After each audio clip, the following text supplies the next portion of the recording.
ಇವತ್ತು ಜಿ ಪರಮೇಶ್ವರ್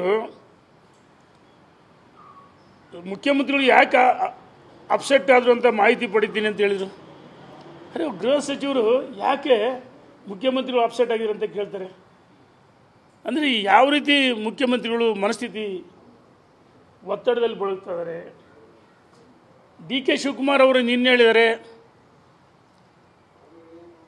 ಭಾಳಷ್ಟು ಒತ್ತಡತನ ಮಾತಾಡಿದ್ದಾರೆ ಡಿ ಕೆ ಶಿವಕುಮಾರ್.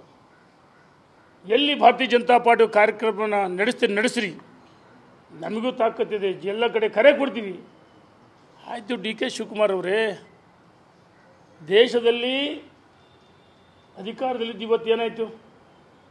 ರಾಜ್ಯದಲ್ಲಿ ನಿಮ್ಮ ಅಧಿಕಾರ ಶಾಶ್ವತನ? ಮುಖ್ಯಮಂತ್ರಿಗಳು ಮತ್ತು ಉಪಮುಖ್ಯಮಂತ್ರಿಗಳು ಕೇಳೋಕ್ಕೆ ಇಚ್ಛೆ ಪಡ್ತೀನಿ.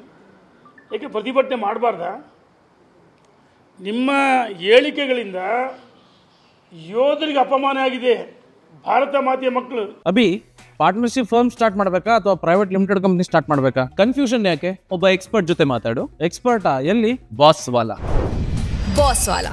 B the boss. 26 ಜನ ಮೃತಪಟ್ಟರು.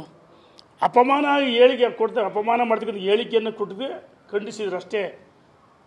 ಭಾರತೀಯ ಜನತಾ ಪಾರ್ಟಿ ರಾಜ್ಯದ ಉದ್ದಗಲಕ್ಕೆ ನಾವೆಲ್ಲ ಕಡೆ ಜನಾಕ್ರೋಶ ಯಾತ್ರೆ ಮಾಡ್ತೀವಿ.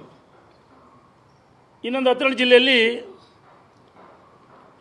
ಕಾಶ್ಮೀರದಲ್ಲಿ ನಡೆದ ಘಟನೆ, ಅದಕ್ಕೋಸ್ಕರ ರಾಜ್ಯದ ಅಧ್ಯಕ್ಷರು ವಿಪಕ್ಷ ನಾಯಕರು ಒಟ್ಟಾಗಿ ಸೇರಿ ಚರ್ಚೆ ಮಾಡಿ ಮುಂದೂಡಿದ್ದಾರೆ.